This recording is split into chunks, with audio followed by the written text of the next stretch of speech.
샬롬, 샬롬, 샬롬, 샬롬, 샬롬, 샬롬. 추운 날 건강하시죠? 네, 오늘 따뜻한 시간 되길 원합니다.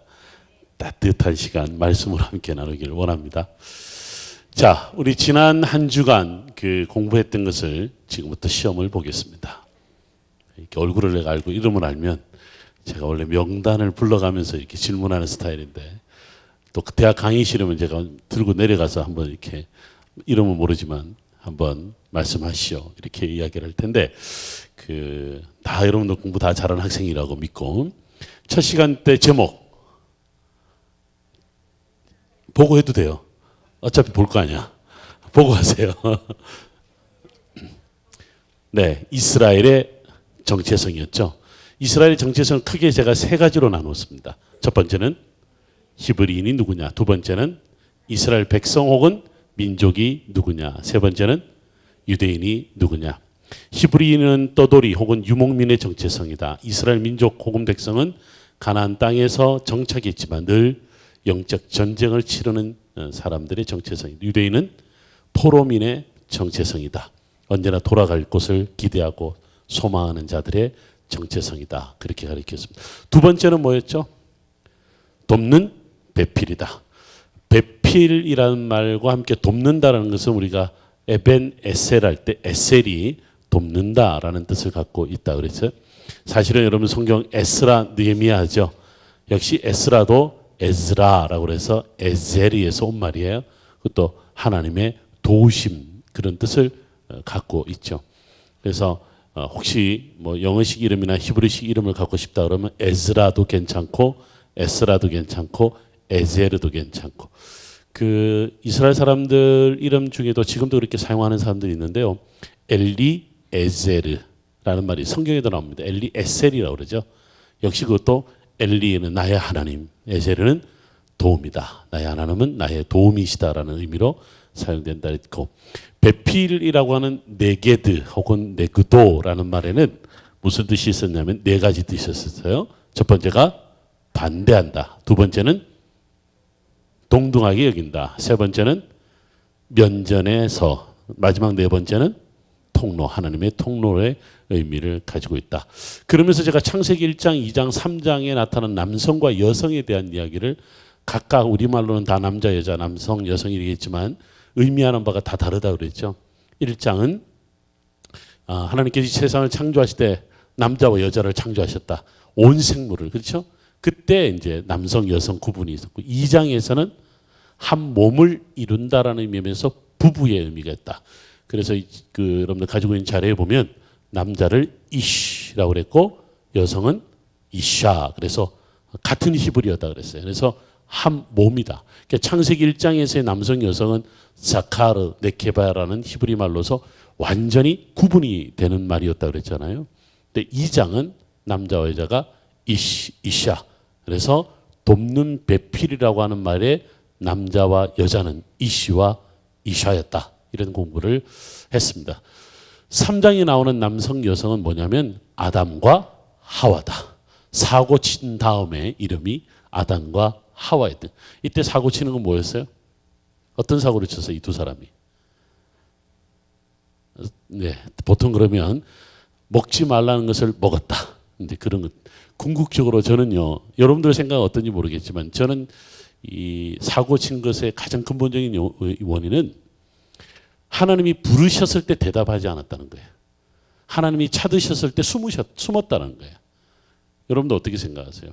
우리가 누구든지 다 죄를 지을 수 있고 누구든지 잘못할 수도 있는데 우리가 죄인이다라고 하는 거 고백이 사실은 쉽지 않은 거거든요.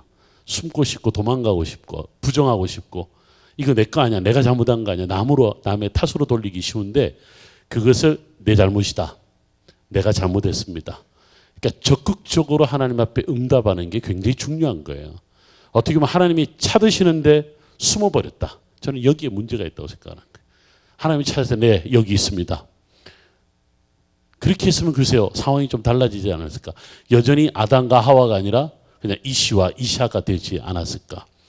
어떻게 보면 기회가 또 주어졌죠. 그들은 세상에 흩어져 살면서 하나님의 자녀로 살아가는 거죠. 이때부터는 사고 치는 자녀지. 여러분들은요, 사고 치는 게 당연한 거예요. 여러분들이 내가 나는 어떻게 이런 모습으로 하나님 어떻게 나오지? 그거는 이상한 사람이에요. 그냥 사고 쳤기 때문에 어디에 나와요? 하나님 앞에 나오는. 이거는 이미 창세기 3장 이후에 아담과 하와 이후에 누구에게나 이제 일어나는 일일 수 있다. 이런 의미에서 우리가 돕는 배필을 이야기를 할 수 있었죠. 세 번째는 뭐였어요? 하나님의 이름. 그래서 여호와와 하나님. 여호와는 우리 히브리 말로 여호와 혹은 야훼 그렇게 한다 그랬고, 하나님은 뭐였죠? 엘로힘이다. 그런 이야기를 했어요. 우리 다른 건 다 놔두고 한 가지 여러분들 떠올리면 복습하는 차원에서 모세가 하나님 앞에 부르심을 받았을 때 당신 누굽니까? 그렇게 물었잖아요. 그때 하나님은 뭐라고 가르쳐 줬죠? 나는 스스로 있는 자다. 그게 뭐라고요? 야훼, 여호와. 예. 근데 사실 여기서 제가 조금 더 나가진 않았어요. 제가 조금 더 나가지 않았다는 것은 제 탓도 있지만 여러분들 탓도 있습니다. 조금 더 적극적으로 저에게 반응을 보이면요, 저도 모르는 게 많이 나옵니다. 그러니까 예상하지 않은 것들이 나오니까. 근데 제가 가만히 보니까 이걸 했었어야 되는데, 그 중에 하나가 뭐냐면 이런 말을 합니다. 그 히브리어에는요, 그 원래 이 구약 성경에는 영어에 비동사가 없어요. 비동사라는 것은 왜 우리가 is, are, am 이런 말이 있잖아요. 이런 말이 없어요. 바꿔 말하면 또 하나는 현재 동사라는 게 없어요. 근데 그러면 지금 우리는 뭐지? 이런 이야기를 하는데, 그때 제가 이런 이야기했죠. 우리 구약 성경에는 원래 이 삶의 시제는 완료가 있고 또 뭐 있다 그러죠? 미완료 두 개의 시제밖에 없다는 거죠. 완료는 늘 해왔는데 여기까지. 또 미완료는 지금 하고 있는 일이 어떻게 계속되어진다.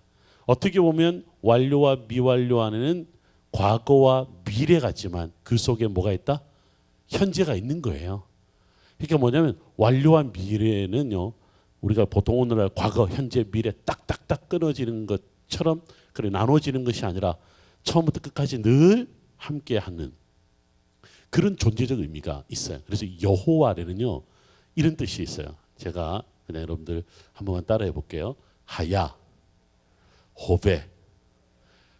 다시 합니다. 하야, 호베, 이흐예. 고맙습니다. 이 어려운 말을 잘 따라해 주셔서.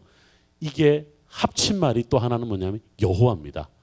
여호와라는 말 안에는 이렇게 세 가지로 제가 이렇게 나눈 거예요.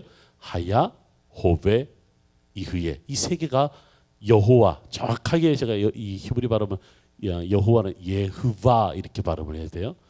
그러면 예흐바는 나는 스스로 있는 자지만 이스라엘 민족에게 다시 그들에게 불려진 여호와 이름은 뭐냐면 어제도 계셨고 지금도 계시고 언제나 함께 하신다. 이게 하야 호베 이흐예예요. 여호와의 이름을 부른다는 말이 뭐냐? 하나님, 내가 하나님을 몰랐을 때도 하나님 나를 알았고 하나님을 알고 있는 이 순간에 하나님 나와 함께 하시고 내 삶 가운데 어떤 일이 벌어질지 모르지만 우리 주님이 늘 나와 동행하신다 라는 의미가 여호와라는 이름 속에 있다는 거예요. 그래서 제가 여러분들 항상 기도할 때 우리가 배우는 원칙이 뭐예요? 첫 번째, 이름을 부르는 거예요. 하나님의 이름을 부르라, 내게 부르짖으라, 그렇게 이야기를 하는 거거든요. 그래서 여러분들이 여호와 이름을 날마다 부르시기를 주의 이름으로 축원합니다. 예수님의 이름이 뭐예요? 정확한 풀네임이 뭐라고 그랬죠? 나사렛 예수 그리스도. 이게 제가 어떤 의미를 갖고 있는지를 말씀을 드렸습니다. 그 다음에 우리 네 번째 시간에는 뭐였어요? 그 땅이 주는 복음이라고 했어요. 사실은 우리 이번 집회 전체 주제가 뭐냐면 그 땅이 주는 복음이에요. 저는 그 땅에서 이제 오랜 세월을 살았습니다. 지금도 늘 그 땅에 가서 또 제가 이번 주일을 끝나고 월요일날 출발하면 화요일날 한국에 도착하고 수요일날 또 다시 이스라엘 가서 이제 일주일 동안 또 그 땅을 다 또 돌아다니면서 성경을 또 가르쳐요. 같이 갈 마음이 있으면 같이 가셔도 됩니다. 네, 이스라엘에서 25일날 밤에 만나시면 되는데 이제 어떻게 보면 그 책 제목 이름 중에도 그 땅이 주는 이렇게 다양한 그 제목들이 있는데 저 같은 경우는 그 땅에서 살면서 경험한 성경 이야기를 여러분들과 많이 나누고 또 나누고 싶어 하는데, 근데 그 중에서도 특별히 제가 그날 광야가 주는 의미가 뭐냐, 그리고 광야에서 이스라엘 백성들이 가나안 땅으로 들어왔을 때 그 정착한 도시들 가운데 헤브론에 갖는 의미가 뭐냐, 그렇죠? 특히 브엘세바가 갖는 의미가 뭐냐. 그래서 제가 예를 들었었잖아요. 명지대학교의 그 심볼 이야기를 지난주에 했었습니다. 우리가 보통 그 브엘세바 그러면 아브라함이 에셀 나무 아래서 하나님과 맹세하였다. 그래서 맹세의 우물이다 그랬는데, 또 하나 뜻이 뭐가 있다고 그랬냐면 7개의 우물 혹은 7개의 우물을 갖고 있다. 네, 그래서 제가 명지대학교의 심볼 이야기도 하면서 그 7개의 우물을 제가 어떻게 풀어갔냐면, 아브라함이 열심히 우물을 파면 누가 와서 뺏어갔잖아요. 그랄이 와서 뺏어갔죠. 또 열심히 우물을 파면 또 그랄이 와서 뺏어가죠. 그렇게 하는 것이 성경이 계속 나와. 특히 이삭 같은 경우는요, 구체적으로 이름까지 나옵니다. 옮겨가서 판 우물 이름 나오고 정착한 곳이 나오는데, 그런데 그 브엘셰바 주변 그곳은 우물은 그 부족이나 시족이 사는데 생명과도 같은 거라는 거지. 근데 그것을 준다는 것은 부족이 없어지는 것과 똑같은 거예요. 그럼에도 불구하고 하나님을 의지하여서 주어버릴 거예요. 포기하고 내려놓으니까 하나님이 또 다른 걸 주는 거지. 아마도 그렇게 하기를 몇 번까지 했다? 7번까지 한 게 아닌가. 그래서 마지막에 이제 정착하여 하나님이 맹세함으로 이스라엘 민족을 이루고 온 인류의 역사의 중심이 되는 브엘세바라는 이름이 생겼다. 그런 이야기를 했는데 생소하시죠? 아니, 오늘 처음 오신 분들도 있을 수 있는데 그런 이야기 언제 했지? 제가 나눠드린 자료에 여러분들이 다 그 기록이 돼 있어요. 마지막 우리 5번째 주일날 뭘 했죠? 네? 나도 까먹었는데 잘 안 들려요. 그렇죠. 최고의 아티스트 브살렐과 솔로몬 성전 이야기를 그렇게 했습니다. 오늘부터는 원래 이제 신약 성경 이야기로 들어가는데, 그래서 신약 성경 이야기 들어가기 직전의 이야기, 바꿔 말하면 어떻게 신약 성경이 뉴 테스트먼트라는 거 하는 것이 나왔는가, 또 뉴 테스트먼트가 어떻게 해서 일어났는가, 구약 성경에서는 뉴 테스트먼트를 과연 어떻게 말을 했는가, 그렇게 오늘 그리고 내일 시간은요. 그러면서 구약의 끄트머리, 그 다음에 구약과 신약의 중간 고, 우리가 보통 암흑기다 뭐 이런 이야기를 하는데, 또 한 400년의 역사가 갭이 있다 그렇게도 이야기를 하는데, 사실은 그렇지가 않아요. 그 이야기를 오늘 내일 제가 좀 같이 나누려고 하고, 그 다음에 이제 우리가 금, 토 이런 신약 성경에 깊이 우리가 전체를 다 들어가 봅니다. 저와 성경책 아까 목사님이 다 가져오셨냐고 여쭤봤는데 목사님이 잘 여쭤봐 주셨어요. 왜냐하면 저와 함께 지금 어디를 보냐면 성경 제일 앞에 보면 구약 성경 순서가 나와 있는 게 있습니다. 구약 성경 순서가 나와 있는 부분, 목차. 성경 읽어도 목차 한번 본 적 없으시죠? 다 안다고 내 스스로 자고한 자들은 지금부터 잘 보셔야 합니다. 성경에 이런 게 있었어? 근데 그럴 수 있어요. 자, 우리가 잘 아는 창세기, 출애굽기, 레위기, 민수기, 신명기까지를 뭐라고 그러죠? 모세오경이라고 합니다. 모세의 이야기 중심을 이루고 있죠. 그 중에 가장 중요한, 물론 다 중요하지만 이스라엘 사람들이 율법 책으로 만약에 한 권을 선정한다면 어떤 책일까요? 신명기 말씀입니다. 그렇죠? 신명기. 신명기가 뜻이, 신명이 뜻이 뭐였었죠? 정확하게 말하면 세컨더리예요. 세컨더리 계명인데 신자가 제신자 다시 한다는데 무슨 말이냐면 출애굽을 했잖아요. 출애굽을 했을 때 이스라엘 백성들에게 주어진 명령이 있고 법이 있어요. 그게 만약 출애굽 민수기야. 그 다음에 신명기는 뭐냐면 가나안 땅 바로 들어가기 직전에 이스라엘 백성들에게 모세가 마지막으로 했던 설교죠. 그래서 신명기 1장부터 34장까지는 모세의 세 편의 설교라고 그래요. 요즘으로 말하면 3일 동안 부흥회를 한 거야. 가나안 땅 들어가기 전에 너희가 지난 40년을 어떻게 살아왔는지 잘 지켜라. 이제 가나안 땅에 들어가면 이 말을 지켜야 된다. 앞에 있는 계명은 광야에서 지켜야 할 법이라면 신명기는 가나안 땅에 들어가서 지켜야 할 법인 거지. 그러면요, 신명기가 왜 중요하냐면 가나안 땅에 들어가서 사사 시대 지나가죠. 그 다음에 왕국 시대가 되죠. 분열 왕국 시대가 되죠. 포로로 잡혀가죠. 그 땅에서 일어나는 수많은 이야기에 이 법을 지켰으면 복을 받았을 것이고 이 법을 안 지켰으면 어떻게 해요? 저주를 받았다. 이게 신명기의 가장 핵심적인 내용이거든요. 그래서 이제 이 신명기가 모세오경 중에서 굉장히 중요한 그런 성경이다. 자, 그 다음에 우리가 그날 타나크라고 하는 말을 공부할 때 타는 모세오경이었고요. 나는 뭐였죠? 예언서였어요. 예언서. 자, 그러면 예언서가 뭐가 들어가냐 이렇게 이야기를 할 때 예언서 안에는 역사서도 같이 들어갑니다. 그렇죠? 자, 그러면 여호수아, 사사기, 사무엘상하, 열왕기상하, 그 다음에 벌 뛰어넘어서 어디로 가냐면 이사야 이래 갑니다. 이사야서부터 여러분 보세요. 순서 이사야, 예레미야, 예레미야애가, 에스겔, 다니엘, 호세아, 요엘, 아모스, 오바댜, 요나, 미가, 나움, 아바쿠스, 학기, 스가랴, 말라기. 이게 역사서이자 뭐라고요? 예언서다. 그렇게 이야기를 하는 거예요. 마지막으로 또 하나 무슨 분류를 했었죠? 성문서다 이랬어요. 성문서 안에는 지혜서와 시가서가 같이 들어가 있어요. 여러분 룻기 같은 거. 그 다음에 놀라운 것은 역대기 상하가 역사서가 아니에요. 놀라운 것은 여러분 성경 보다가 역대기 상하를 가만히 읽는데 보니까 앞에 나왔던 내용이 반복되죠. 어디에 나오는 내용이? 열왕기 상하 내용. 그렇죠? 왜 그렇게 왜 그럴까? 이유는 간단해요. 열왕기 상하는 나라가 멸망하기 전에 이스라엘 땅에서 일어난 이야기야. 근데 역대기 상하는 포로기 이후 시대에 그들이 늘 소망하는 건 뭐예요? 예루살렘으로 돌아가고 예루살렘에서 정착하고 성전 다시 짓고 이런 이야기잖아요.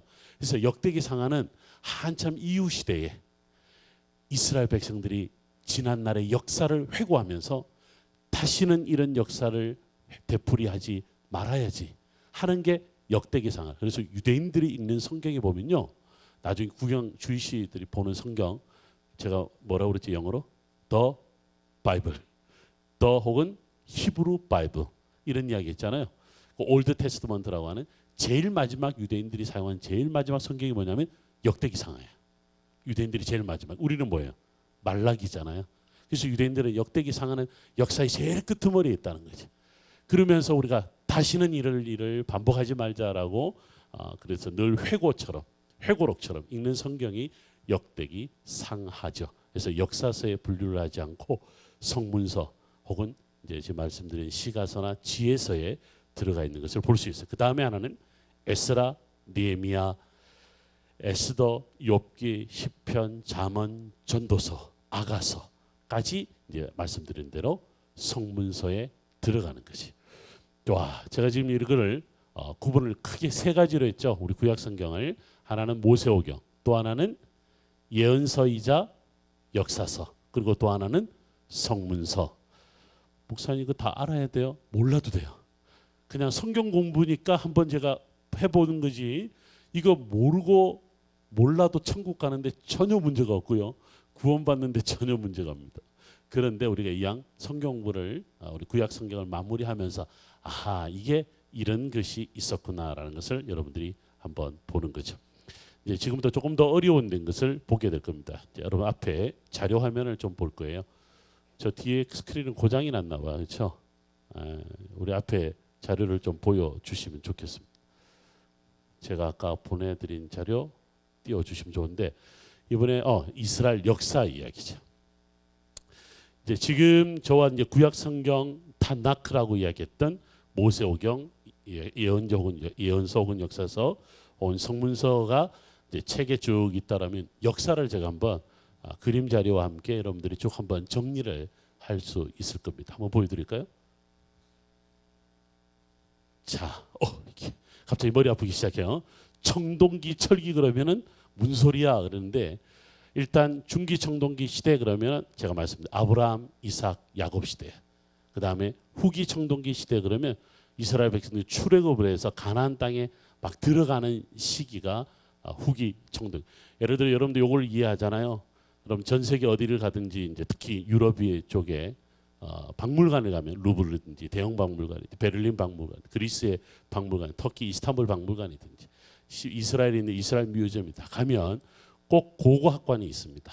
근데 고고학관에 미들 이스트관이 있을 거나 아니 이집트는 뭐 이런 문화관이 있을 거예요. 가면 이런 용어들이 다 나타납니다. 미들 브론즈, 뭐 레이터 브론즈, 아니면 아이런 브론, 뭐 피리어드 이런 식으로 사용을 하게 되는데 요걸 알아두면 여러분들이 쉽게 이해가 돼요. 아, 미들 브론즈 우리 성경의 어느 시대? 아브라함, 이삭, 야곱 족장 시대다라는 것을 알 수가 있는 거예요. 그럼 나중에 후기 청동기 그러면 어느 시대다? 아하, 출애굽을 그때 했구나. 이스라엘 백성들이 가나안 땅에 그러면 여러분들이 성경과 그 땅의 역사를 어떻게 해요? 비교할 수가 있는 거죠. 그러면 박물관이 지루하지를 않아요. 박물관 가면 제가 말씀드린 대부분 다 좋아하는 그림 하나 보고 사진 찰칵 안 찍고 나 루블로 갔다 왔어. 딱지 하나 붙이는 걸로 가는 거지. 대형 박물관에 가면 멋진 그 이름도 까먹었다는 별로 관심이 없어. 저는 가면요 딴 거 안 봅니다. 그냥 이 땅에 이 백성들이 훔쳐온 작물 박물관이라고 우리가 소위 부르는 걔네들이 가져온 것을 거기 가서만 볼 수 있으니까. 근데 특히 대형 박물관에 가면 고레스 왕이 이스라엘 백성들을 돌아가라 했던 고레스 칙령의 오리지널 칙령이 발견됐어요. 근데 그런 것들이 거기에 있단 말이에요. 그런 것들을 한번 보러 가는데 자 어쨌든 여러분 시대를 잘 이해를 해보면 됩니다. 그 다음 시대는 자 이제 아까 중기 청동기 후기 청동기 시대의 이스라엘 백성들의 역사를 제가 한번 쭉 봅니다. 다시 한번 그 다음 여러분들 눈에 확 들어오면 좋겠습니다. 티그리스강, 유브라데강, 그 다음에 이스라엘, 애굽 이것이 여러분들 그 시대의 배경이 되는 거죠. 지금 오른쪽에 있는 페르시아만이 걸프만이라고도 하죠. 우리 걸프 전쟁 때 지금 또 뭐 미군이 쿠웨이트로 4,000명을 파견한다 그러면 페르시아일 때 그 패자 왼쪽에 있는 데가 쿠웨이트예요. 거기를 통해서 소위 이제 지금 바그다드를 거쳐서 어디까지 올라갔냐 그러면 모술까지 올라간다 그랬죠. 지금 모술이 IS의 본거지로 거의 활동하고 있다 보니까 굉장히 멀리까지 올라가는 것을 볼 수 있습니다. 이제 그것이 왼쪽에 보면 애굽, 이스라엘에 있는 이곳이 이제 홍해라고 하는 두 개의 만이 있는 것을 볼 수 있습니다. 성경의 무대가 이렇다라고 하는 거죠. 그 다음에 자 부엘셰바 이제 제가 말씀드렸던 아브라함이 여기까지 온 거예요. 그 다음에 요셉이 도단성에서 팔려가죠.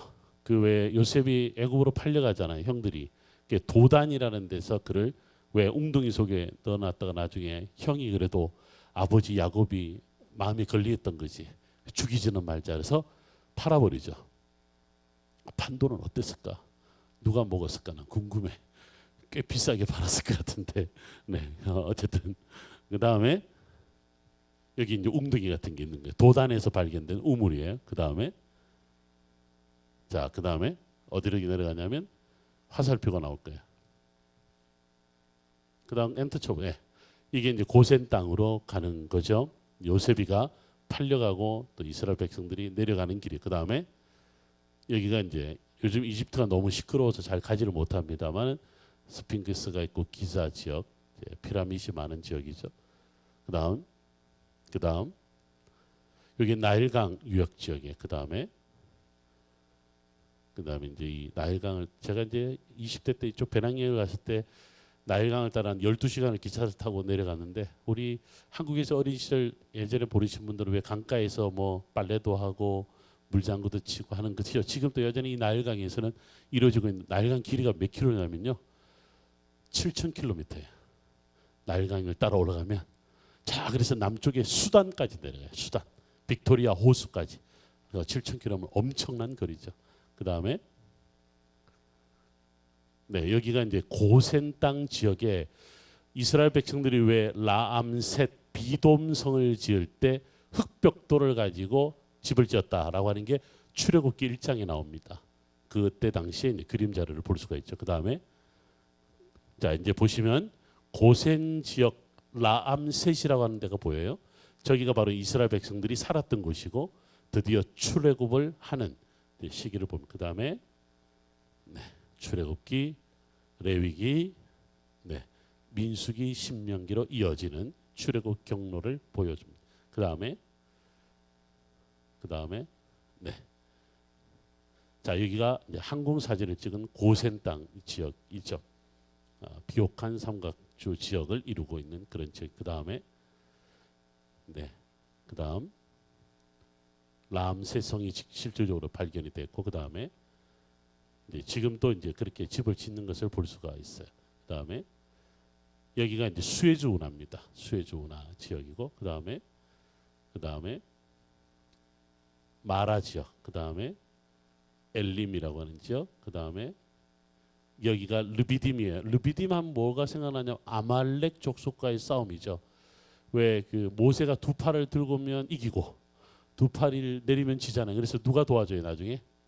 아론과 훌이 도와주죠. 바로 그 르비딤이라고 하는 곳이에요. 그 다음에 시내산입니다. 그 다음에 시내산 밑에 있는 세인트 카타리나 수도원이 있는 지역이죠. 그 다음에 여기가 가데스 바네아입니다. 출애굽을 하는 과정 40년 중에 38년을 여기서 살았어요.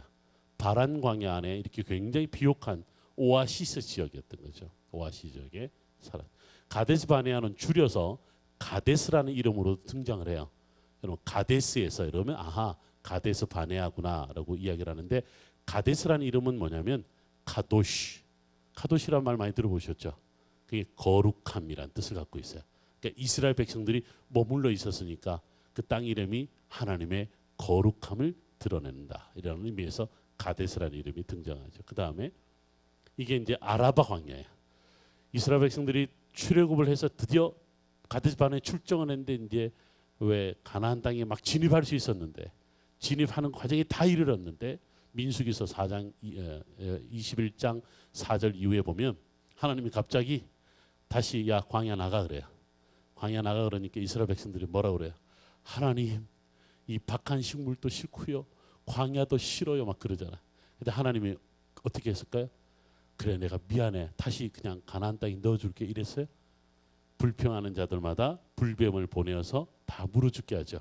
그러니까 이스라엘 백성들이 잘하는 게 또 하나 있잖아. 하나님이 잘못했습니다. 그래서 죽게 되면 잘못했. 제가 항상 그랬잖아요. 잘못해서 죽게 됐으면 빨리 하나님께 나와야 돼.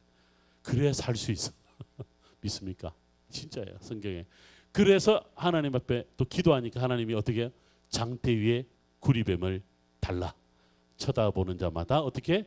살리라. 그렇게 성경에 나오는 그 배경이 바로 여기에요. 아라바 광야라고 하는 민수기서 21장. 근데 이 지역이 실제로 뭐가 발견이 되냐면 구리 광산이 발견이 됐어요.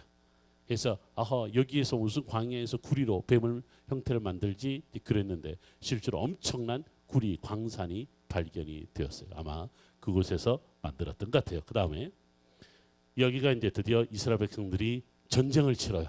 아모리 족속을 치르고 뭐 이렇게 누구와 바산 왕 옥과 전쟁을 치르고 가나안 땅 들어오기 직전부터 이미 싸움이 시작되거든요. 그때 싸움 터전이 되는 아모리 족속이 살았던 한 지역입니다. 오늘날 요르단의 남쪽 지역입니다. 요르단 그러면 굉장히 유명한 그 관광 명소가 있죠. 뭐라 그러죠? 페트라라고 그럽니다. 페트라라고 하는 유명한 7대 불가 사이 지역으로 알려져 있어요. 거기가 입장료가요 70달러예요. 와, 그래서 우리 같은 사람 못 들어가는 거지. 그런데도 수많은 사람들이 찾아가는 그 페트라가 있는 지역이 바로 그 지역입니다. 그 다음에 요단강 건너가 만나리. 그 다음에 이스라엘 백성들이 저렇게 올라와요. 그 다음 계속 넘겨주세요. 저렇게 저런 식으로 싸웠다는 이야기예요.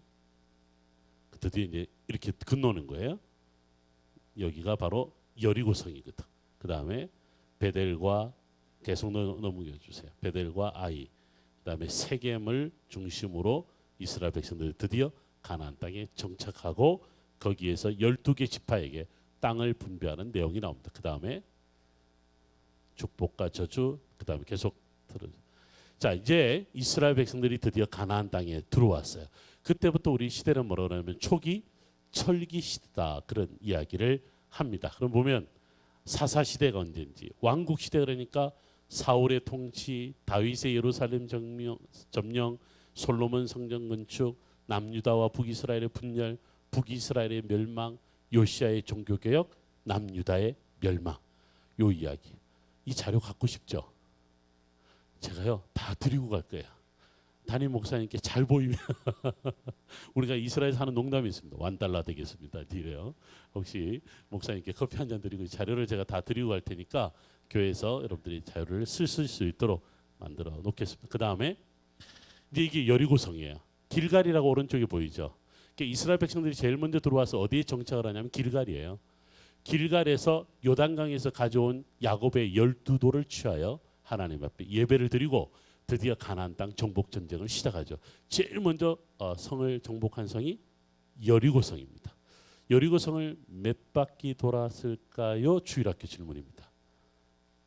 몇 바퀴? 나 7바퀴라고 이야기할 줄 알았는데 13바퀴가 답이에요. 그렇죠? 무슨 말인지 아직 모르고 있어.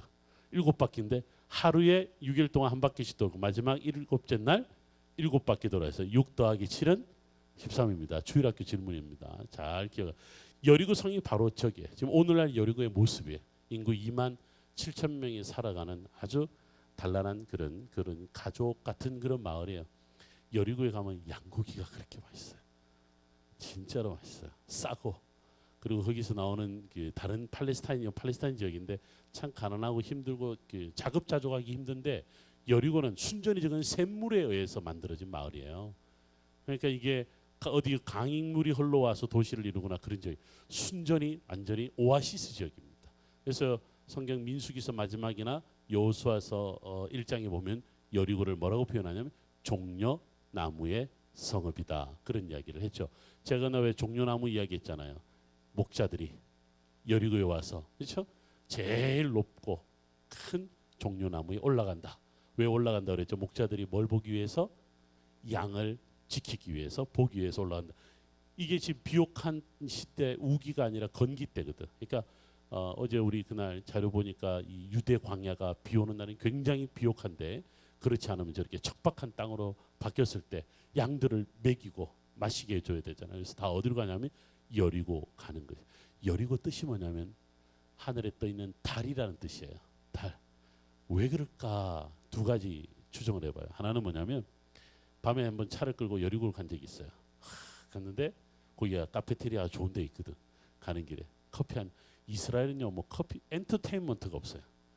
유일한 엔터테인먼트가 히브리 대학교 옆에 있는 카페테리아가 유일한 엔터테인먼트인데 커피 한잔 하러 갈래? 그러면 딴 데 갈 데 없어. 그럼 하도 한국인들이 많이 모이니까 야 우리 딴 데 가자 그러면 여리고 내가 좋은 데 숨겨놓은 데가 있거든.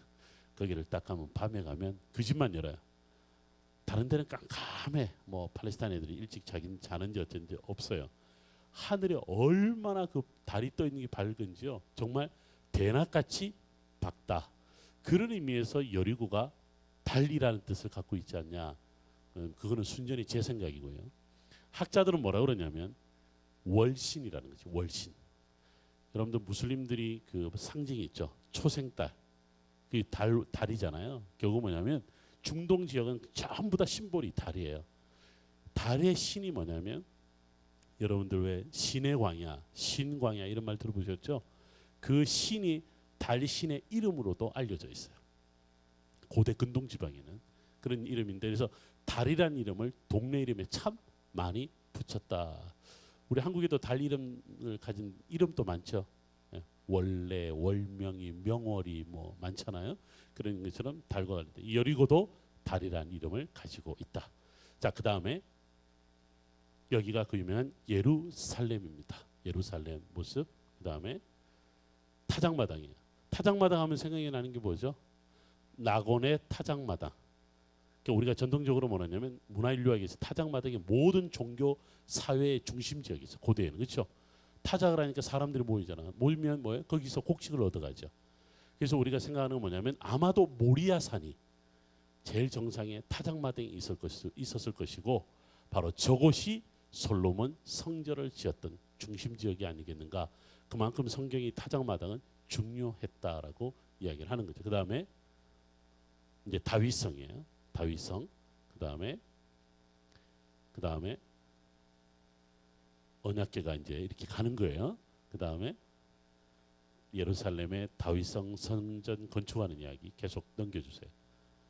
베들레헴이고 유대 산지가 이렇게 생겼어요. 그 다음에 엘라 골짜기 하면은 뭐가 생각이 나냐면 다윗과 골리앗이 싸웠던 지역이에요. 지금 또 유대 아이들이 여기 가잖아요. 아이들 소풍을 가면 반을 이렇게 나눠요. 자, 이스라엘 백성 팀, 그 다음에 블레셋 팀 이렇게 나눠요. 그러면 누가 이제 다윗 할래, 누가 골리앗 할래 그러죠. 애들이 다 누구를 선택하는 줄 아세요? 골리앗을 선택해. 골리앗이 힘도 세고 크고, 아이들은 다윗이 뭐 어쩌고저쩌고 별로 관심 없어. 골리앗이 더 힘이 센 것 같아. 그래서 내가 힘센 자 할 거야 막 그래요. 근데 나중에 누가 죽어요? 골리앗이 죽는 거지. 아이들이 거기서 막 그냥 놀이처럼 이스라엘 애들은 이런 성지를 찾아다니면서 성경의 이야기를 갖고 퍼포먼스를 하는 것을 볼 수가 있죠. 그 다음에 여기가 엔게디 폭포예요. 엔게디 하면 기억나는 게 있잖아요.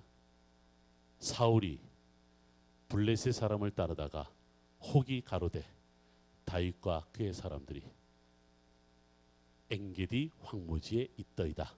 택한 사람은 3천을 거느리고 들 염소 바위로 갈새 블라블라블라 사울이 발을 가리우러 동굴 안에 들어갔는데 마침 동굴 안에 다윗과 그의 사람들이 있었던 거야.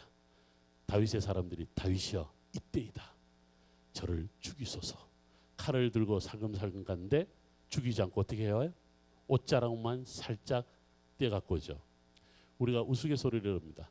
발을 가리우러 갔다는 게 뭘까? 두 가지입니다. 잠을 잤다. 두 번째, 큰 거 보고 있었다. 어떻게 될까요, 여러분들이? 제가 항상 질문할 땐 두 번째가 답이죠. 잠을 자러 갔을까요? 아니면 큰 거 보고 있었을까요? 이스라엘 사람들은 잠을 잘 때 발을 안 가립니다. 우리는 발을 가려야 뭐 잠이 잘 온다 그러는데 거기는 더운 지방이잖아요. 발이 시원해야 돼. 그래야 잠이 잘 오는데 우리 문화하고 다른 거죠. 발을 가리웠다는 것은 그런 그 큰 일을 보는데 저는 그 생각을 했어요. 급할수록 냄새가 좀 심할 텐데 다윗이 살금살금 다가가면 그 지독한 냄새를 다 맡았단 말이야. 그런데도 죽이지 않았죠. 그러면서 무슨 이야기를 해요? 하나님이 세운 종을 여호와께서 기름 부은 세운 종을 내가 죽일 수 없다 하고 옷자락만 배워. 거기가 바로 엔게디예요. 지금도 그 엔게디가 남아 있어요. 그 다음에 여기가 엔게디 동굴이 있는 곳이에요. 그 다음에 사울이 죽는 지역이에요. 그 다음에 아골골짝. 그 다음에 자 이제 이스라엘 백성들이 드디어 다 포로로 잡혀가서 50년 길게는 70년 동안 포로 생활을 하게 됩니다. 페르시아가 우리 성경에는 뭐라고 나오죠? 바사 왕 고레스가 페르시아 왕, 원래는 정확하게 말하면 키루스 왕이에요. 키루스라는 이름인데 우리 성경에는 고레스라는 이름으로 들어와 있어요. 그때가 뭐냐면 539년 혹은 538년에 고레스가 칙령을 선포하면서 여러분 잘 아시는 수룹바벨에서 이스라엘 백성들이 돌아오게 됩니다. 돌아오고 난 다음에 516년, 515년 사이에 성전을 봉헌하죠. 그게 소위 말하는 Second Temple Period, 제2차 성전 시대가 시작이 되는 겁니다. 그 다음에 이제 에스라 느헤미야가 돌아오는데 제가 넘기지 아직 안 넘겨도 되는데 에스라 느헤미야가 돌아오죠. 에스라가 하는 일이 뭐였어요? 에스라 직업이 있었잖아요. 두 개면 학사이면서 서기관이었다. 그런 이야기를 하죠. 서기관 시대가 열린 거예요.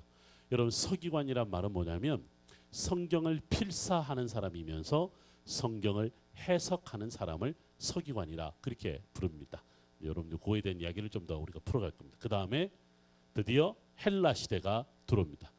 넘겨주세요. 네. 헬라 시대가 들어옵니다. 알렉산더 대왕이요. 이래봬도 제가 살았던 예루살렘에 오셨다 가셨어요. 알렉산더 영화 보셨어요? 아주 그 영화 주인공이 잘생겼잖아요. 그 알렉산더가 예루살렘에 왔는데 알렉산더가 323년에 죽어요. 그러면서 전 세계가 완전히 헬라 제국이 아주 갈기갈기 찢겨지는데 이스라엘 비롯한 이 중동 지역에 특별히 이집트, 요르단, 이스라엘, 레바논 이쪽 지역에 누가 다스리냐면 밑에 보면 나옵니다. 프톨레미 왕조, 셀류커스 왕조 이렇게 나옵니다. 여러분들 다 잊어버려도요. 프톨레미 왕조가 이때부터 시작을 해요. 프톨레미 왕의 제일 마지막 왕이 누구냐면 그 유명한 클레오파트라입니다. 클레오파트라가 프톨레미 왕조의 제일 마지막 왕이에요. 그러면 이제 제가 우리 다음 수부터 이제 구약과 신약을 넘어간다고 그랬잖아요. 그때 제가 이제 드디어 헤롯에 대한 이야기를 할 텐데, 헤롯과 동시대 인물이 그 유명한 여러분 잘 아는 안토니오의 부인 클레오파트라, 그 다음에 옥타비아노스는 우리 신약 성경의 아우구스도 왕이라 그러죠. 이런 사람이 등장하는 시대로 연결이 돼요. 그게 이제 보면 프톨레미는 그리스, 헬라의 하나의 큰 문화권에 있었던 사람. 그러니까 뭐 그렇다면 클레오파트라는 원래 이집트의 원래 원주민이 아니죠. 네이티브가 아니죠. 어디 사람이라? 헬라 사람이야. 헬라 문화권 사람이었던 거죠. 그게 바로 이제 여러분들 이 역사가 이어지는 거죠. 그 다음에 쭉 이어져 오는 이야기는 제가 이제 풀어갈 겁니다. 그 다음에 드디어 하스모니안 시대가 들어오고, 그 다음에 누가 들어오냐면 로마 시대가 들어옵니다. 여기가 이제 우리 신약 성경의 배경이 되는 겁니다. 자, 요 글자만 보니까 졸리시기도 하고 어려운 이야기도 하고 이런데, 이거는 진짜 스터디가 좀 필요해요. 근데 제가 오늘 여러분 보여드리는 것은 다른 게 아니라 시대가 그렇게 흘러왔다는 거예요. 아까 아브라함 시대부터 그렇죠? 쭉 우리 신약 성경의 배경까지, 신약 성경 전체 배경은 다 로마 시대다, 이렇게 생각을 하면 될 겁니다. 이제 그러면 우리가 구약과 신약 성경 시대의 중간 시대부터 신약 성경 시대 넘어오는 거는 여러분 잘 아시는 것처럼 바벨론 시대, 페르시아 시대, 헬라 시대, 로마 시대, 이렇게 아주 혼란한 시대를 겪게 됩니다.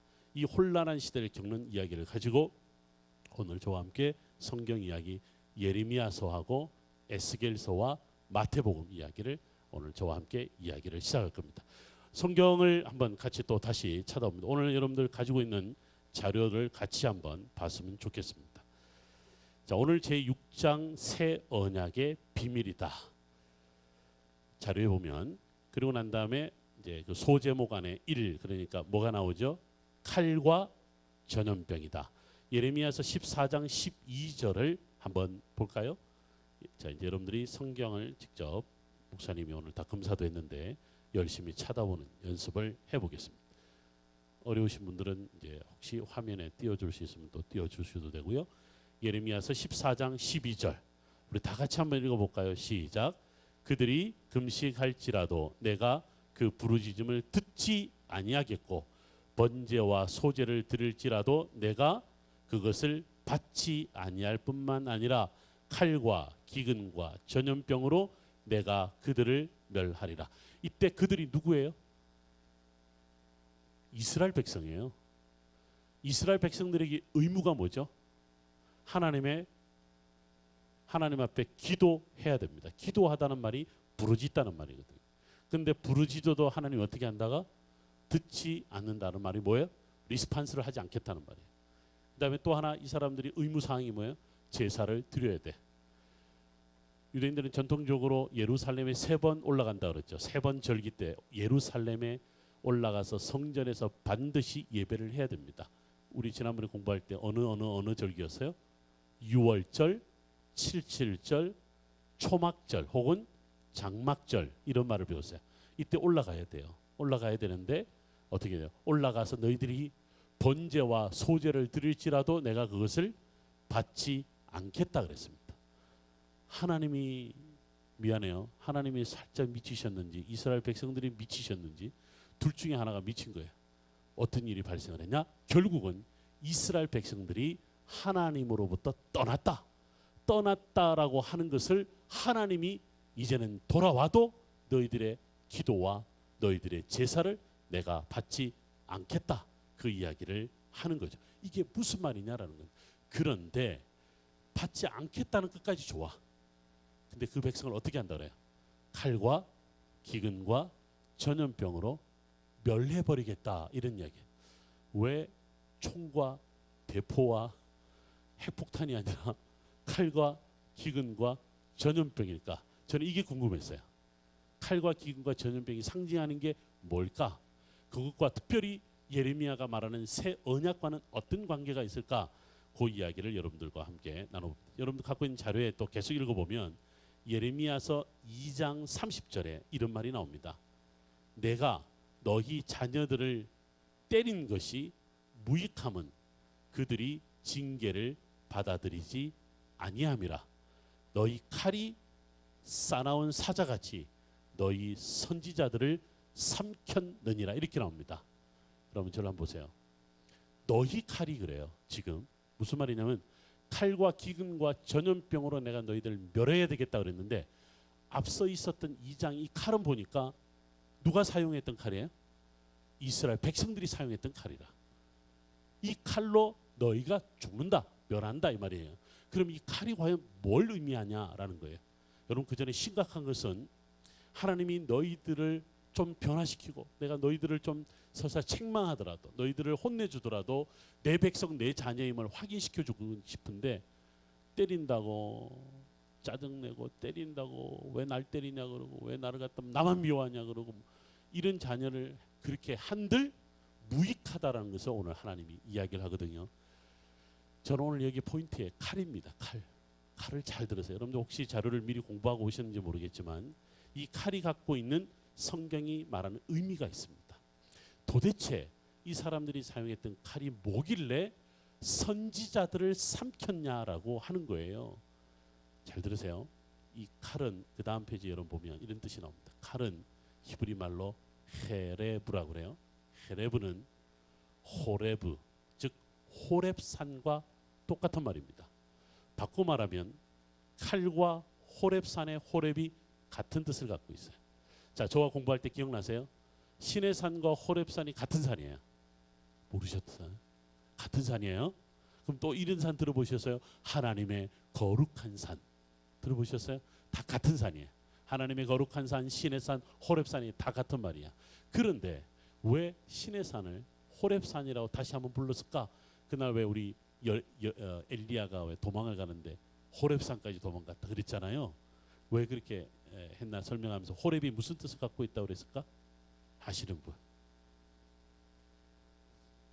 내가 이번에요 좀 아쉬운 게 하나가 있어요. 뭐냐면 제가 이럴 줄 알았으면 좀 가지고 오고 싶었던 게 제가 갖고 왔던 하나는 제가 지금 그 몸이 좀 불편해져서 여기 와서 그래서 좀 치료를 받는데 제가 뭐 가진 게 없어서 치료비 대신에 제가 가장 소중하게 여기는 나무 십자가를 그분에게 페이를 했어요. 그분이 너무 좋아요, 너무 좋아요 그랬었는데 너무 감사하니까. 근데 뭐냐면 제가 다음에 올 때는 베들레헴에 있는 감람나무로 만든 십자가를 좀 다 가지고 오고 싶어. 그게 뭐 조그만해요. 손에 딱 손 쥐고 기도하기 좋거든요. 참 좋은데 그거 제가요 그 굉장히 싸게 살 수 있는 데를 알아서 이번에 한국에 갈 때 300개를 가져갔는데 이거 왜 100개를 가져올 생각을 못했는지 왜 제가 이 생각 나는 줄 알았어요. 이 질문했을 때 답을 하는 사람에게 주고 싶거든. 지금 제 마음이 주고 싶거든. 뭐든지 선물이 있으면 그렇죠. 사람들이 혹해서 나 저거 가져야 되는데 제가 다음에 올 기회가 있으면 꼭 제가 가지고 오겠습니다. 아니면 제가 맞추는 사람에게 제가 이스라엘에서라도 보내드려야 될 것 같아. 자, 그날 호렙이 무슨 뜻을 갖고 있다고 그랬죠? 오늘 여기 페이퍼에도 적어놨습니다. 따라합니다. 멸망. 멸망이란 뜻이라. 호렙이. 왜 신의 산과 호렙? 저를 잘 보세요. 신명기 안에는요 두 가지 법이 있어요. 신명기 1장부터 34장까지 두 가지 법이 중요한 법이 있어요.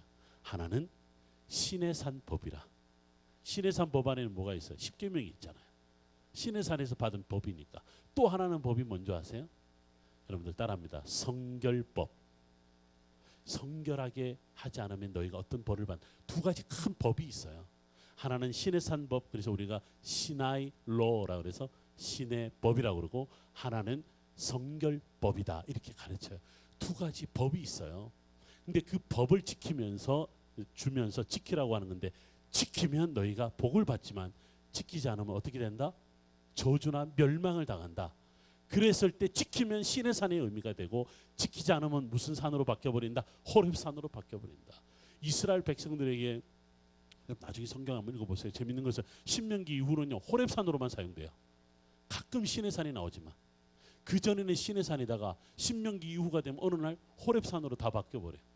그게 뭐냐? 경고의 의미거든. 호렙산은 발이야. 그래서 너희가 그렇지 않으면 멸망당할 거야. 그 의미가 바로 호렙이다.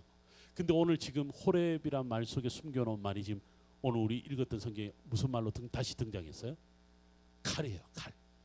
칼은 이퀄 멸망이라는 뜻이야. 너희에게 던져진 하나님의 말씀이 너희가 지키지 않음으로 선지자들이 전했을 때 선지자들이 너희를 미워해서 이 말을 전했니? 너희들에게 뭐라고 이야기하면 돌아오라, 돌아오라, 내게 부르짖으라. 선지자들이 그렇게 말씀을 전했는데도 불구하고 너희가 듣지도 않고 지키지도 않고 따르지도 않았다는 거예요. 그러니까 그것이 결국 뭐예요? 칼이 되어버린 거지. 칼이 되어버린 거예요. 이것이 바로 오늘 예레미야서 2장이 말하는 의미가 있는 거예요.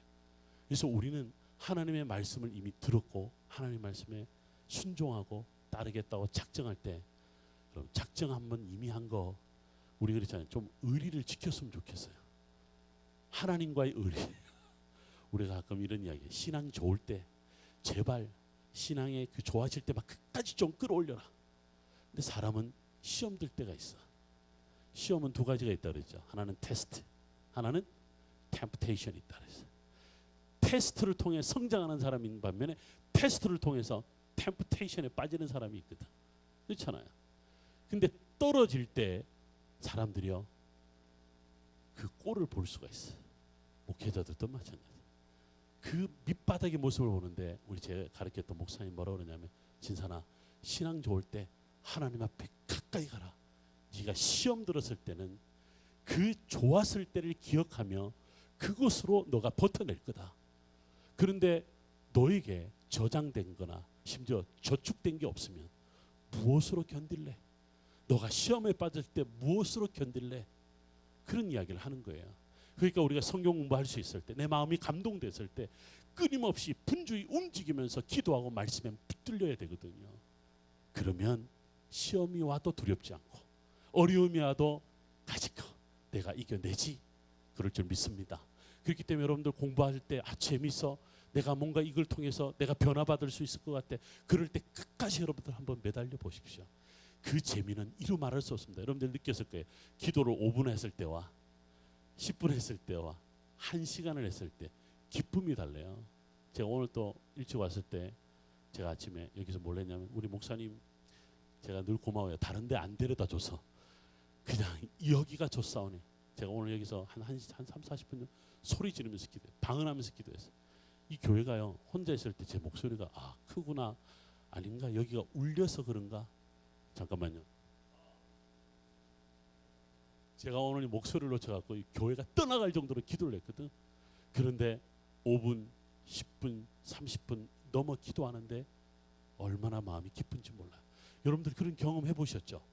뭔가 내 속에 성장한다는, 내가 전에 발견하지 못한 행복, 내가 전에 발견하지 못한 말씀의 기쁨이 있을 때 달라붙어야 돼요. 살려달라고 붙어야 될 줄 믿습니다. 그럴 때 하나님이 우리를 쫙 끌어주는 거죠. 이스라엘 백성은 이쪽도 못하고 저쪽도 못하는 거예요. 그러니까 들어야 될 때 듣지 못하고 따라야 될 때 순종하지 못했던 겁니다. 오죽함이 예레미야가 너에게 던져질 너희가 쥔 칼이 선지자들을 삼키겠다는, 너희가 예배하는 거 내가 받지 않겠다. 얼마나 무서운 징벌이 이루어졌냐라는. 두 번째로 기근 말고 다음에 전염병을 보세요. 여러분들 그 전염병에 대한 설명을 제가 두 번째 흰놈의 아들 골짜기 이전에 바로 그 전에 패러그래프에 보면 전염병의 히브리어는 따라합니다. 데베르. 저를 보세요. 한번 더 따라 한번 더 보세요. 다바르. 다바르와 데베르는 같은 어근이에요. 다바르는 하나님의 말씀이란 뜻이야. 그런데 데베르는 전염병이란 뜻이야. 그게 무슨 말이야 도대체. 하나님의 말씀이 전염병이 되어버렸다는 거예요. 기억나세요? 만나를 때에 먹지 않으면 어떻게 된다? 썩어져 버린다는 거예요. 그 당신은 살아있어서 우리를 먹여주고 우리를 살려주지만 그 때가 지나버리면 아무런 의미가 없어지는 거예요. 어떻게 보면 전염병은 이스라엘 백성들이 만들어낸 겁니다. 하나님의 말씀을 들어도 귀 여기지 않는 거예요. 그의 감동이 되는 순간에 터치를 해야 되는데 비웃는 거예요. 우리 전도해 보면 알잖아요. 근데 더 전도할 때 제일 아픈 게 뭐냐면, 교회를 다녔다 시험에 빠진 분들과 만났을 때 1시간이고 2시간에 듣는 소리는 교회를 욕해. 말씀이 없는 거예요. 교회만 욕하고 사람을 뭐라 그러지 말씀이 없는 거예요. 결국은 하나님 말씀이 뭐가 되어버리냐, 그 사람에게는 그를 죽이는 전염병이 되어버린 거예요. 말씀이 하나도 없는, 여러분들 그 자신은 얼마나 불쌍합니까? 저는요 그렇게 막 컴플레인 할 때요, 하나님 저를 터치해 주십시오. 저 속에는 하나님의 말씀이 있었는데 어디 갔습니까?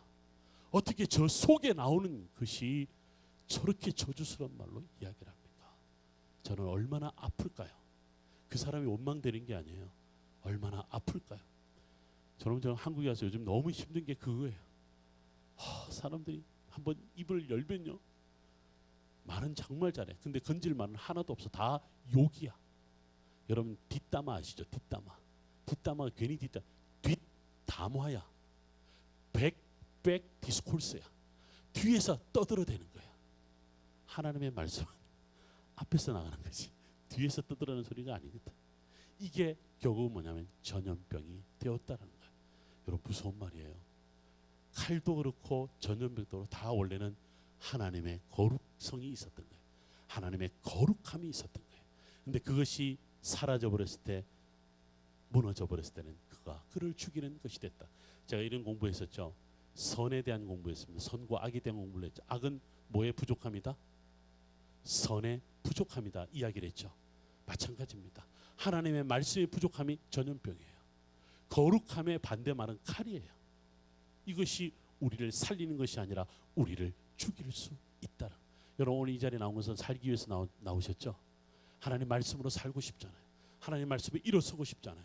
하나님 말씀으로 인하여 이 인생 한번 복되게 살아보고 싶잖아요. 그러려면 말씀에 사로잡힌 자 되기를 주의 이름으로 축원합니다. 두 번째, 오늘 주제 보면 흰놈의 아들 골짜기가 나오죠. 까만 놈이 아니고 흰놈이에요. 예루살렘에 가면 골짜기가 두 개가 있어요. 아까 우리 잠깐 보셨는지 모르겠습니다만 예루살렘 성이 이렇게 있어요. 자, 제가 역삼각형으로 그렸습니다만 여기 보면 우리 친절한 또 이성우 목사님 다 이렇게 골짜기가 이렇게 동쪽에 골짜기가 있고 서쪽에 골짜기가 있어요. 동쪽의 골짜기를 우리가 뭐라고 하냐면 기드론 골짜기라 그래요. 어제 우리 목사님 따라서 신방을 갔는데 보니까 영어로 이런 동네가 있더라고요. 케드론이라고 하는 데가 있더라고요. 이 케드론이 기드론입니다. 기드론 골짜기가 있고, 이 서쪽에 있는 게 뭐냐면 흰놈의 아들 골짜기. 원래는 벤 흰놈 골짜기라 그렇게 이야기를 하는 겁니다. 자, 지금 오늘 흰놈의 골짜기에 대한 이야기를 합니다. 혹시 이런 말 들어보셔서 게헨나, 지옥이라는 뜻을 갖고 있죠. 게헨나가 아람어인데, 히브리어가 아니라 아람어인데 게헨나가 뜻이 뭐냐면 지옥이라는 뜻이에요. 근데 게헨나는 어느 한 지역을 가리키는 이름입니다. 그것이 바로 흰놈의 아들 골짜기를 게헨나라고 불러요. 그러면 오늘 제가 이제 두 번째 주제인 흰놈의 아들 골짜기, 이 골 뭐예요? 게헨나라. 게헨나는 뭐라고 그랬죠? 지옥이라고 그랬어요. 그런데 기드론 골짜기는 심판과 부활의 골짜기라 그래. 기드론 골짜기. 기드론 시냇가, 여러분들 어디서 들어보셨냐면 왜 예수님이 그날 밤 땀방울이 핏방울이 되기까지 기도했던 겟세마네라 하는 곳 기억하시죠? 거기가 바로 기드론 골짜기거든. 그래서 기드론 골짜기는 주님이 그곳에 다시 오시겠다 약속했던 장소다 해서 심판과 부활이다. 그래서 스가랴서라든가 요엘서 마지막에 보면요, 마지막에 우리는 백보자 심판이 이루어지는데 판결 골짜기에서 이루어진다, 여호사밧 골짜기에서 이루어진다는 성경 구절이 있어요. 거기가 다 어디를 가리키냐면 기드론 골짜기를 가리켜요. 이해가 되시죠? 그러면 기드론 골짜기는 죽은 자들이 부활할 때 부활의 소망을 가진 자들이 모여드는 데가 어디냐면 기드론 골짜기라. 그런데 성전에서 이쪽 방향이 동쪽이에요. 좀 더 우리가 다시 공부하고, 자 그러면 동쪽에는 기드론 골짜기인데 서쪽에는 흰놈의 아들 골짜기라. 게헨나라. 뭘 의미하는지 잘 보세요. 제가 여기 안에다가 그림을 하나 더 넣습니다. 그림을 하나 더 넣는데 이것이 뭐냐면 예루살렘 성전입니다. 자 그러면 예루살렘 성전이 끼고 있는 골짜기는 무슨 골짜기예요? 기드론 골짜기라.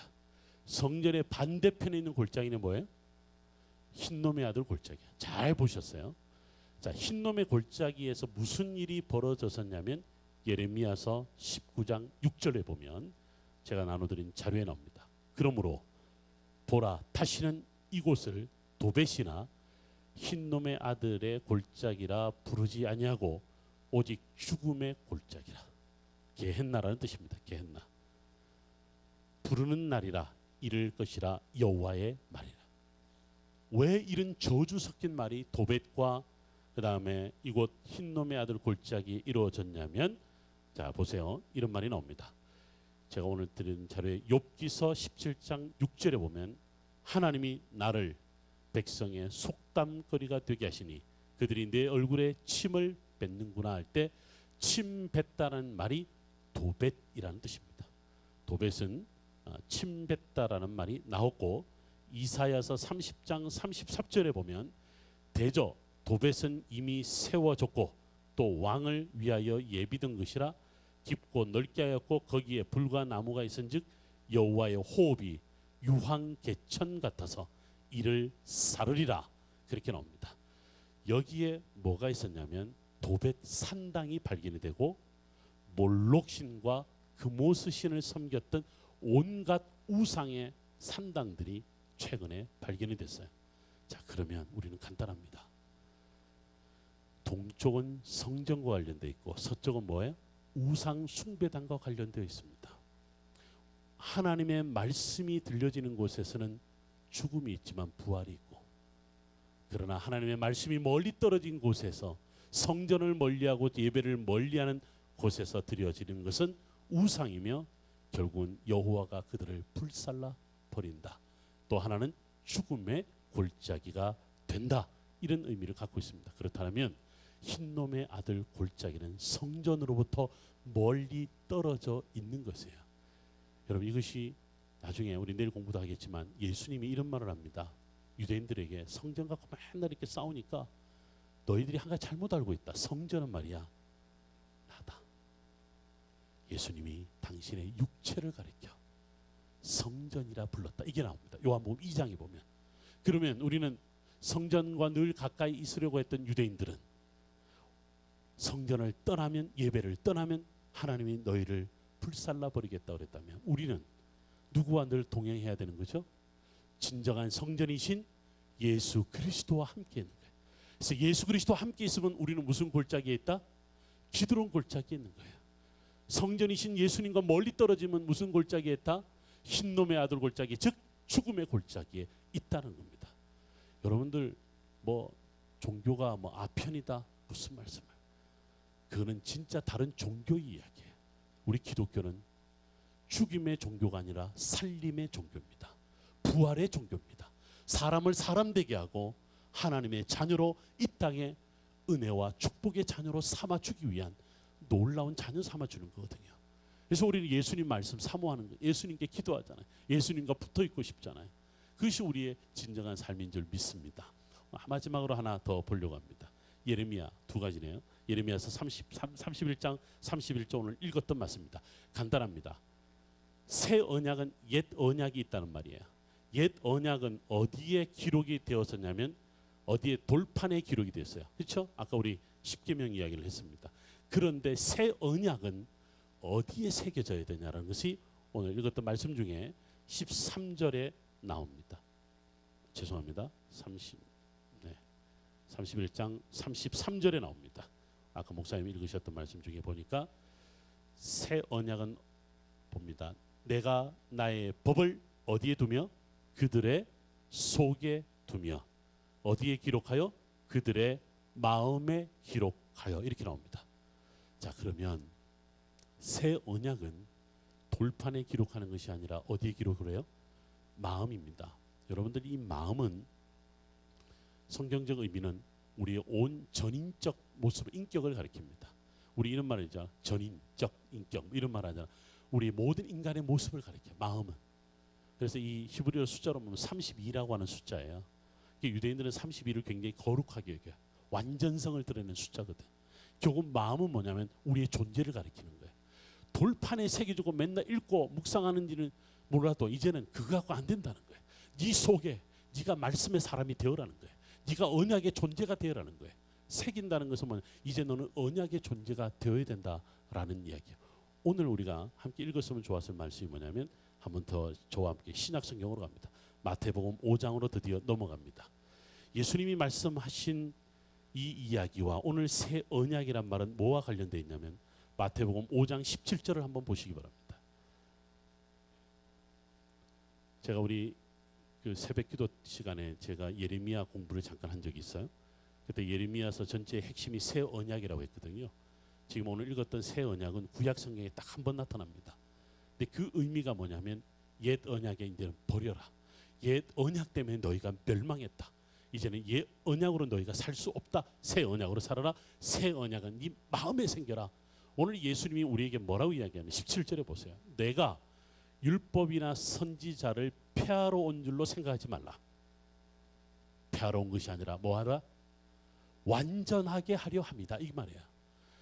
여러분들 새 언약할 때 new라고 하는 말은 새롭게 한다, 다시 한다 이런 말도 있지만 아까 제가 말씀드렸죠. 완전하게 한다는 뜻이에요. 자, 그렇다면 구약 성경의 수많은 말씀을 던져줘도 지키지 않는 너희들이 이제는 예수 그리스도 그분을 영접함으로 인하여 너희가 이제는 완전함을 이루어야 된다는 겁니다. 그래서 예수 안에 있으면 죽은 자가 아니라 산 자요. 예수님의 말씀을 따르는 자는 옛 언약의 사람이 아니라 새 언약의 사람이요. 이런 거예요. 그래서 여러분들 지금까지 인생 살아왔잖아요. 살아온 것은 그렇게 여깁시다. 옛 언약에 묶여 있었던 자다.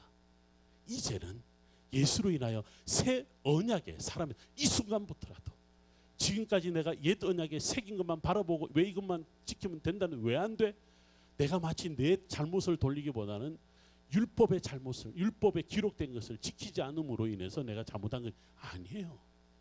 우리의 존재가 하나님 안에 있느냐 없느냐 말씀 속에 있느냐 없느냐 이 전인적 인격을 갖고 내게 나와라. 저를 위해 기도해 주시는 어느 전사님이 늘 하는 말이에요. 목사님 당신은 너무 똑똑해. 너무 많이 알아요. 듣는데 너무 기분이 좋아. 똑똑하다는 것도 좋고 뭐 멋있다는 것도 좋고 뚱뚱하다는 것도 좋고 뭐 그냥 그래도 다 좋은데 목사님 요즘 기도 안 하시죠? 이거는요 그 사람이 제가 기도하는 거 안 하는 거 몰라요. 그런데 항상 저에게는 따라다니는 꼬리표가 하나 있어. 먼저 공부하는 사람은 책 보는 시간은 있어도 기도하는 시간은 없다. 이거는 답이라. 그래서 제가요 항상 캥기는 게 뭐냐면 신사나 저희가 기도하니? 공부하는 만큼 기도하니? 아니 이제는 공부하는 걸 더 넘어서 주님 앞에 몸부림치고 기도하니? 라고 저한테 묻습니다. 여러분들 기도하세요? 내가 물어봐야지. 성경부 이렇게 열심히 하는데 기도하세요? 여러분 새벽기도 멀리 있는 분들은 못 나온다. 여러분들 선 곳에서 주님 앞에 기도하세요? 여러분 기도는 기도하는 통로입니다. 기도는 통로라고 그랬죠. 제가 그날 우리 공부할 통로는 뭐냐면 내 몸을 온전히 드리는 거예요. 전인적으로 주님과 만나는 것은 기도입니다. 말씀을 듣고 주님 앞에 나가는 거지. 그래서 기도하는 시간을 늘려야 돼요. 꾸준히 늘려요. 여러분들 하루 종일 밥 먹지 말고 기도하는 게 아니에요. 이런 일이 있어요. 예루살렘에 황금돔이 있잖아요. 황금돔이 있는데 무슬림들이 성지예요. 근데 왜 성지가 되는 이야기는 정말 아이러니컬한 일이에요. 마호메트라고 불리는 이 무함마드는 예루살렘에 온 적이 없어요. 온 적이 없는데 꾸란에 보면 영어로는 코란이라고 그러지만 아랍어로는 꾸란이래요. 꾸란. 그래서 우리를 코리아라고 그러지 않고 걔네들은 꾸리야 그래. 맨날 듣는 데가 참 기분 나빠. 걔네들 우리가 말하는 꾸리아가 뭔지 모르잖아요. 근데 내가 맨날 고쳐줘요. 야 꾸리아 아니야? 코리아야. 근데 아랍어로는 꾸란이라 그러는. 꾸란의 마지막 편에 보면 이 마호메트가 환상을 봐요. 만상을 보는데 백마를 타고 그새 그냥 거기서 메카에서 그냥 하늘로 올라갔으면 됐는데 백마를 타고 어디로 오냐면 예루살렘을 온 거예요. 환상 한번 잘못 꿔서 지금까지 시끄러운 데가 예루살렘에 가지. 또 꿈도 잘 꿔야 돼. 환상 잘 봐야 돼. 그러니까 그놈이 미안합니다. 그 양반이 그 길로 왔단 말이지. 그놈을 하늘로 성취를 했대요. 알라를 만났대. 알라를 만났는데 알라에게 물어서 우리가 어떻게 하면 우리로 말하면 구원을 받을 수 있습니까? 이렇게 물었어요. 그래서 알라가 하루에 5,000번 기도해라 이랬는 거라. 5번이 아니고 5,000번. 네 알겠습니다. 내려왔대요. 내려오는데 갑자기 엘리야가 나타났대요. 엘리야가 당신 미쳤냐? 하루에 5,000번 기도하면 죽으라는 소리지 어떻게 사냐. 그래서 싹둑 잘라줬대요. 몇 번으로? 5번으로. 거짓말 같죠? 진짜래요.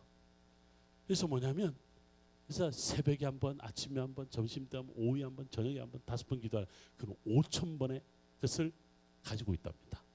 그래서 여러분이 기도 알라우 아크바르 뭐 이렇게 해서 18개 기도문을 이야기. 알라는 위대하다. 뭐 제가 이름에도 좀 할 줄 압니다. 근데 이게 교회에서 그러면 안 되니까 5,000번으로 기도해라. 이게 뭐냐면 이 존재는 다 기도하는 삶이다. 이런 가르친 거예요. 여러분 무슬림도 그 난리를 피고 유대인들도 하루에 3번 어김없이 기도하잖아요. 근데 우리는 몇 번 기도하더라? 우리는 무시로 기도하잖아. 무시로. 무시가 뭔지 모르죠. 시간이 없다는 말이야.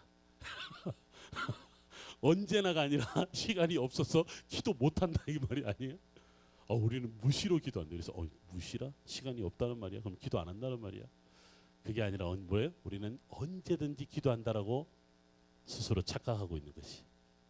기도하셔야 돼요.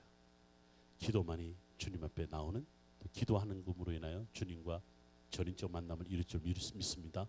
기도를 즐겨야 돼요. 시간을 늘려야 돼요. 이게 바로 오늘 예수님이 우리에게 완전한 삶, 새 언약, 이 이야기를 오늘 우리에게 들려주는 겁니다. 새 언약은 누구와 함께 있는 거다? 예수 그리스도와 함께 있는 거다.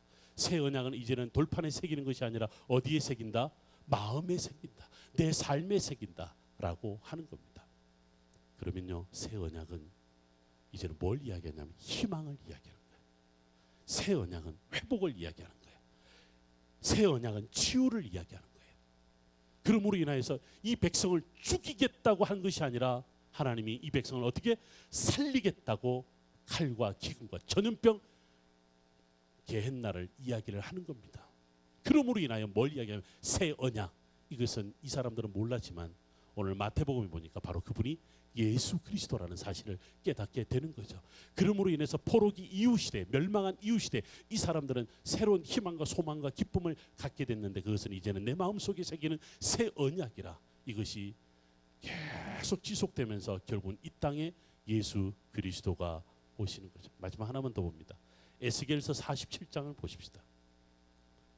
꼭 찾으셔야 됩니다. 너무 유명한 말이에요. 에스겔서 47장의 이야기입니다. 오늘 우리 새 언약을 이야기를 하면서 결론에 이릅니다. 새 언약은 다시 살아나는 겁니다. 새 언약은 치유입니다. 새 언약은 회복입니다. 새 언약은 우리의 소망이 되는 줄 믿습니다. 바로 그것이 새 언약은 예수 그리스도, 예수 그리스도는 우리의 성전이 된다. 근데 에스겔서 47장에서 뭘 이야기하냐면 보세요. 그가 나를 데리고 성전문에 이르니 성전의 앞면이 동쪽을 향하였는데, 앞으로 보세요. 성전이고 동쪽에는 무슨 골짜기가 있어요? 기드론 골짜기가 있는 거예요. 자, 성전 그 문지방 밑에서 물이 나와 동쪽으로 흐르다가 성전 오른쪽 제단 남쪽으로 흘러내리더라. 앞으로 보세요.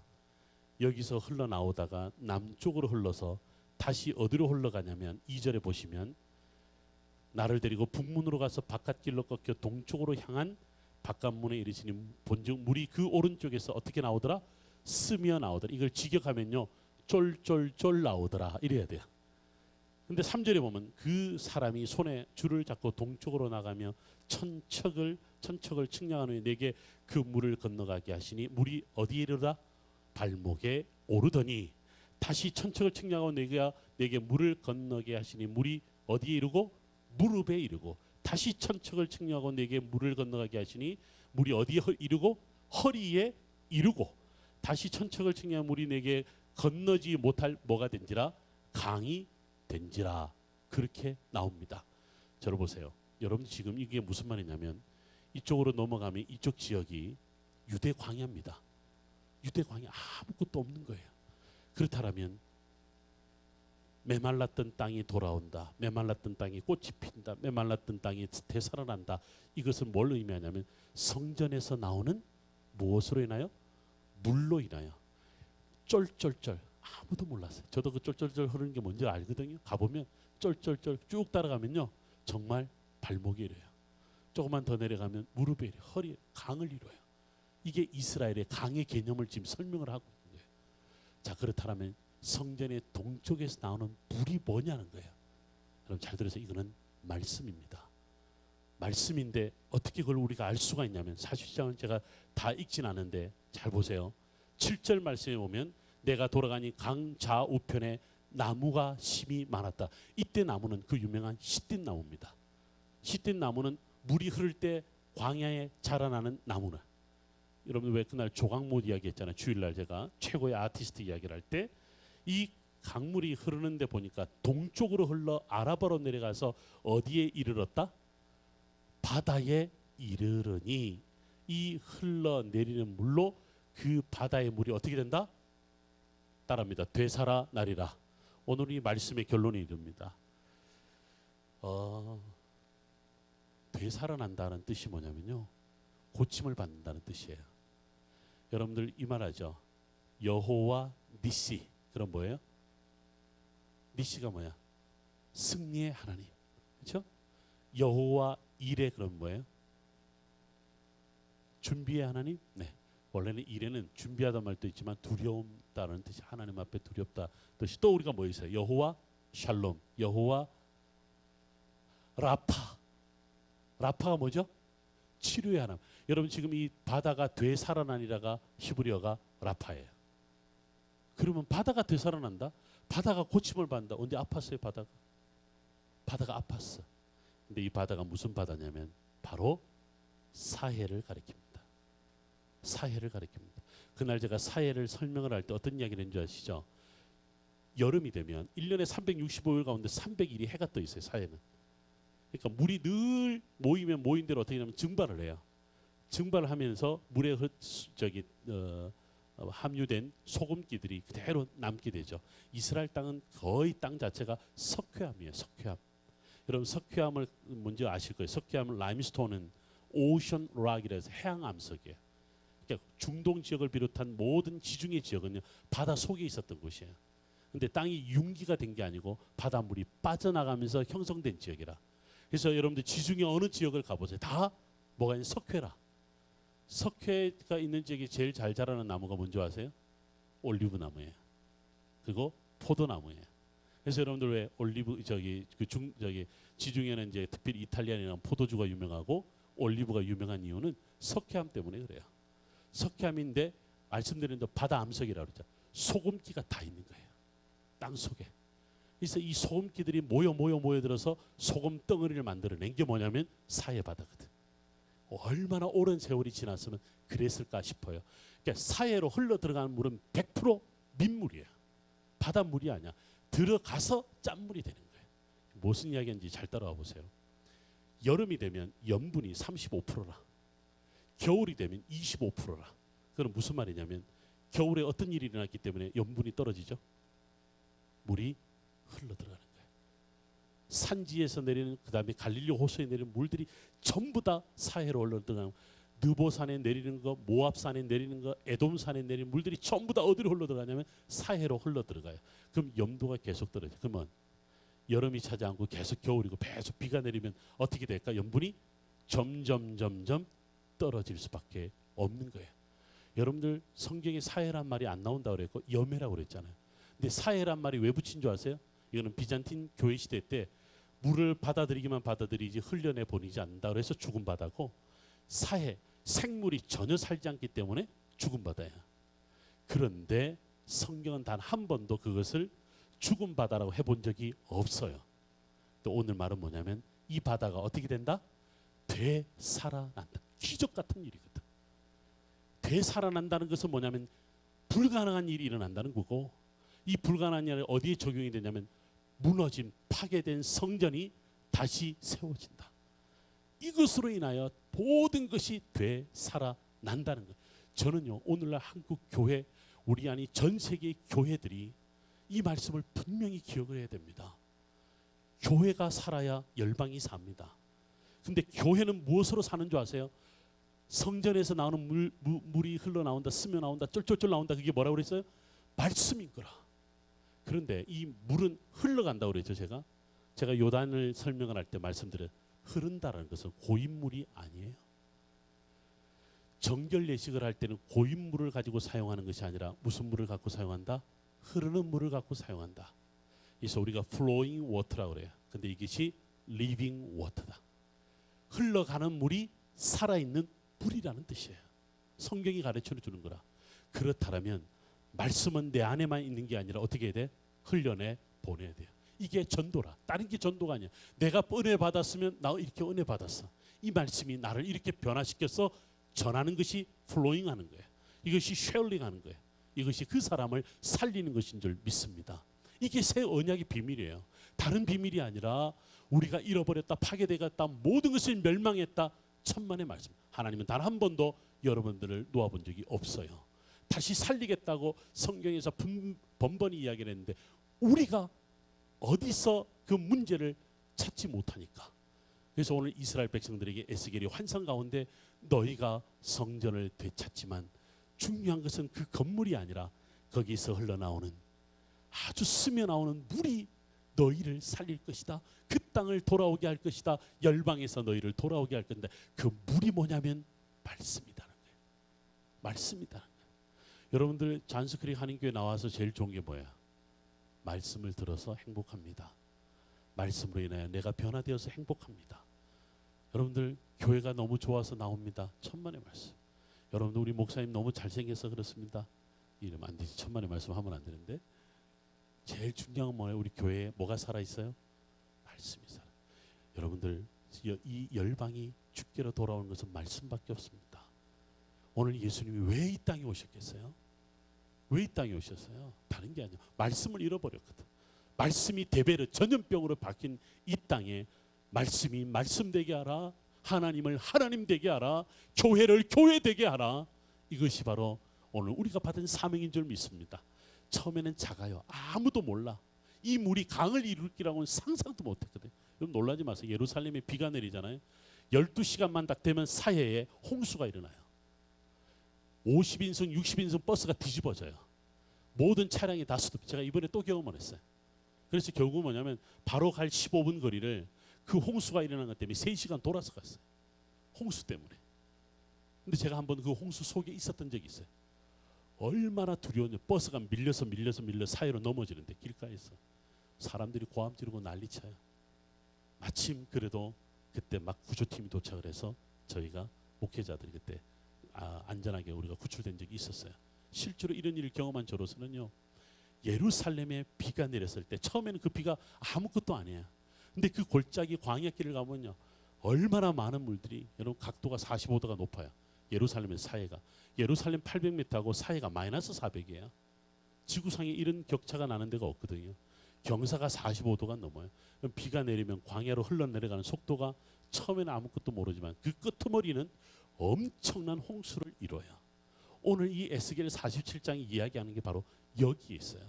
너희가 마음판에 새긴 하나님의 말씀이 네가 고백하는 것이 네가 흘려보내는 것이 작고 연약한 것 같지만 그 끝은 장대하리라. 이것이 하나님의 계명이거든. 그냥 여러분들은 하는 사명은 뭐예요? 흘려내 보내기만 하면 되는 거야. 내가 고백하면 되는 거야. 내가 이 교회에 와서 말씀으로 살아났다. 여러분 선포하면 그것이 어떻게 이루어질지는 상상을 여러분 할 엄청난 결과로 엄청난 부흥으로 우리 가정에 우리 일터에 우리 교회에 일어날 줄 믿습니다. 이번 말씀 콘서트는 여기에 있어요. 새 언약이다. 여러분들 마음속에 새기고 그 마음속에 새긴 말씀으로 일어나시고 부흥하시고 엄청난 하나님의 열매를 여러분들 한번 따먹어 보시고 너무 기뻐요. 너무 행복해요. 너무 감사해요. 이런 은혜 충만함을 느끼기를 주의 이름으로 축원합니다. 우리 이 시간 함께 기도합시다.